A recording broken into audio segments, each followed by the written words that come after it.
बिस्मिल्लाहिर्रहमानिर्रहीम, अस्सलाम वालेकुम। मैं हूं फ़हीम अख्तर, एक नए व्लॉग के साथ हाज़िर खिदमत हूं।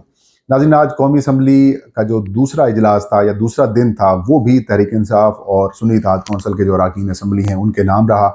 और आज का ये दिन भी पीपल्स पार्टी, मुस्लिम लीग नून और वो दीगर सियासी जमातें, MQM समेत वो दीगर सियासी जमातें जो फार्म 47 की बेस के ऊपर जीत कर ऐवान के अंदर पहुंची हैं, उनके ऊपर बड़े तरीके से भारी रहा। नंबर गेम में बेशक तहरीक इंसाफ और सुन्नी इत्तेहाद कौंसिल के लोग हार गए, वो अपना स्पीकर और डिप्टी स्पीकर मुंतखब कराने में कामयाब हो गए। लेकिन जो ऐवान के अंदर तहरीक इंसाफ के अरकान जिस जारहा मिजाज, जारहाना अंदाज के अंदर मौजूद थे, उसके बाद जो मुखालिफिन है PTI और सुन्नी इत्तेहाद कौंसिल के, वो उनको जगह नहीं मिल पा रही है। ऐवान के अंदर अक्सरियत होने के बावजूद जो हावी रही वो तहरीक इंसाफ थी। वो जिस तरह कहते हैं कि कोई आया और आते ही छा गया, यही सारी सूरत हाल आज ऐवान के अंदर जो नजर आई। इसके अलावा मलिक आमिर डोगर और महमूद खान अचकजई, इन्होंने जिस तरीके से पीपल्स पार्टी, मुस्लिम लीग नून और बिलखसूस उन तमाम किरदारों को जिन्होंने आम इंतखाबात 2024 का मैंडेट चुराने के हवाले से किरदार अदा किया, जिस तरीके से उनकी मिट्टी प्लीत की है, वो तारीखी थी। और इसके अलावा अली अमीन खान गंडापुर वज़ीर आला खैबर पख्तूनख्वा बने। उन्होंने बड़ा ज़बरदस्त किस्म की एक डिमांड रखी, एक पेशकश दी, वो आपके साथ शेयर करेंगे। आगाज़ करते हैं अली अमीन खान गंडापुर से। खैबर पख्तूनख्वा के नए वज़ीर आला मुंतखब हो गए हैं और भारी अक्सरियत के साथ वो वज़ीर आला बने हैं। और उन्होंने आते ही वो तमाम चीज़ें जो कि तहरीक इंसाफ के हामी, वर्कर्स, सपोर्टर्स जो हैं वो एक्सपेक्ट कर रहे थे, उसी के ऐन मुताबिक उन्होंने वो बातें की। अली अमीन खान गंडापुर ने रवायत से हटकर पीपल्स पार्टी को सिंध मिला, मुराद अली शाह CM बने, मुस्लिम लीग नून को पंजाब मिला, मरियम नवाज CM बनी। लेकिन इन दोनों CMs ने ये बात नहीं की कि आओ मेरी असम्बली के तमाम हल्के ओपन हैं, आओ हमारे हल्कों को आप जांच लो, हमारे हल्कों को आप देख लो, फार्म 45 ले आओ, अगर गड़बड़ हुई है तो हम असम्बली खोलने के लिए तैयार हैं। ये बात मरियम नवाज ने नहीं की, ये बात सैयद मुराद अली शाह साहब ने नहीं की। लेकिन ये बात अली अमीन खान गंडापुर ने की। और ये क्योंकि तहरीक इंसाफ की बड़ी डिमांड है कि फार्म 45 के बेस के ऊपर हमें हमारा मैंडेट दो, तो वो मैंडेट जो है वो नहीं दिया जा रहा, वो मैंडेट इनको नहीं मिला। और यही बात उन्होंने ये डिमांड की। और ये जुर्रत कोई मुश्किल ही से करे, या आप ये कहें कि शहबाज शरीफ साहब आए हैं और वज़ीर आज़म बनने और ये बने और साथ ये ऐलान कर दें कि जिन जिन को फार्म 45 के ऊपर एतराज़ है, हम एक कमेटी बनाने को तैयार हैं, हम कमीशन बनाने को तैयार हैं, हम सुप्रीम कोर्ट को ये खत लिख रहे हैं कि आप इसकी तहकीकात करवाएं। ये काम इमरान खान ने 2018 के वक्त भी किया था, लेकिन किसी की जरूरत नहीं हुई थी कि वो इस सारी डिमांड्स के ऊपर जो है वो बात करे, भाग गए थे सारे। लेकिन अब ये करेंगे नहीं, क्योंकि पता है कि मैंडेट इनका है नहीं, मैंडेट इनके पास है नहीं। जिनके पास मैंडेट है वो बेचारे बाहर हैं। खैर, इसके अलावा उन्होंने 9 मई के वाक़यात की चीफ जस्टिस ऑफ पाकिस्तान से ये डिमांड की है बतौर मुंतखब वज़ीर आला कि जनाब जुडिशल इंक्वायरी कमीशन बनाएं।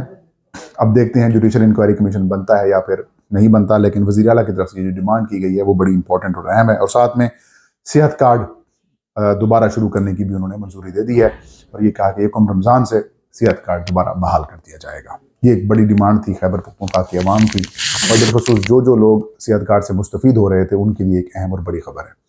अब आते हैं कौमी असम्बली का इजलास। 16वीं कौमी असम्बली का इजलास था, पहला सेशन है और पहले सेशन का आज दूसरा दिन है, जुमा था।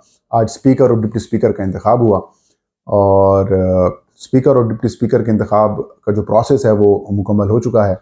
और अयाज सादिक साहब जो हैं वो नए स्पीकर कौमी असम्बली मुंतखब हुए हैं। उन्होंने 199 वोट हासिल किए हैं। इसके अलावा जो PTI के उम्मीदवार थे या फिर सुन्नी इत्तेहाद कौंसिल के जो उम्मीदवार थे, मलिक आमिर डोगर साहब, उन्होंने 91 वोट हासिल किए और 1 वोट जो है वो रिजेक्ट हुआ। और यूं सरदार अयाज सादिक जो हैं वो तीसरी दफ़ा स्पीकर कौमी असम्बली जो है वो बन गए हैं। इसके अंदर इंटरेस्टिंग बात ये हुई कि स्पीकर कौमी असम्बली मुंतखब होने के बाद या उसका जो ओथ उठाने के बाद सरदार अयाज सादिक ने कहा कि PTI वाले मेरे भाई हैं, मैं इनके साथ रहा हूँ, मैं जितना इनका स्पीकर हूँ उतना उनका स्पीकर रहूँगा, और अंदर से मैं भी आपका भाई हूँ और मैं भी एक आम MNA हूँ और आपके साथ चलूँगा। और उनकी जो गुफ्तगू था उसका इम्पैक्ट आ ही रहा था। तो ऐसे में जो हारने वाले थे मलिक आमिर डोगर, फिर उनको स्पीच का मौका मिला और उन्होंने तो तबाही फेर दी। वो तमाम तर चीज़ें जो नज़र आ रही थी वो नज़र फिर नहीं आई। वो तमाम तर जो तासुर जो अयाज सादिक साहब कायम करना चाहते थे, उस सारे तासुर की ऐसी की तैसी फेर दी इन्होंने आमिर डोगर साहब ने। आमिर डोगर साहब ने बड़ी नप्पी तुली और 10-12 मिनट की उन्होंने स्पीच की है, और उस स्पीच के अंदर उन्होंने वो तमाम तर किस्से कहानियाँ, वो तमाम तर जो तहरीक इंसाफ के ऊपर होने वाले मजालिम हैं, उनको बयान करके रख दिया। उन्होंने कहा, जनाब स्पीकर, मैं एक जमात का नुमाइंदा था और मैंने वोट दिया है 91। आप जो हैं वो 7 जमातों के मुश्तरका उम्मीदवार थे और आपको वोट पड़ा है 199। उन्होंने कहा कि अगर 8 फरवरी के इंतखाबात के नतायज को माना जाता तो आज मेरे वोट 225 होते हैं। और हमने ये जो इलेक्शन लड़ा है, ये बतौर एहतजाज इलेक्शन लड़ा है, क्योंकि हमारी जो मखसूस नशिस्तें कोटे की बनती हैं वो हमें अभी तक नहीं दी गई और हमने बगैर मखसूस नशिस्तों की ये इलेक्शन लड़ा है। उन्होंने कहा, हमारा मैंडेट वापस करें।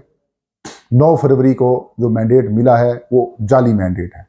जिन लोगों को मैंडेट मिला है उनके फॉर्म 45 उनके पास मौजूद हैं, हमारी सीटें छीनी गई हैं। और कल जिस तरीके से उन्होंने कहा कौमी असम्बली का इजलास का पहला सेशन हुआ, नई जब कौमी असम्बली बनती है तो पूरे मुल्क के अंदर रौनकें होती हैं। यहाँ पर चेहरे खिलने की बजाय यहाँ पर चेहरे मुरझाए हुए थे। आमिर डोगर ने कहा कि कल कौमी असम्बली का इजलास नहीं हुआ था, बल्कि कल ताज़ीती रेफरेंस हुआ है। कल एक ताज़ीती सेशन था। ताज़ीती सेशन का मतलब ये कि मर चुका है और उसका सेशन था। उन्होंने कहा कल जो अरकान आए उनके चेहरे मुरझाए हुए, चेहरे झुके हुए थे, ज़मीर मुर्दा थे, बात नहीं कर पा रहे थे, आंखें नहीं मिला पा रहे थे।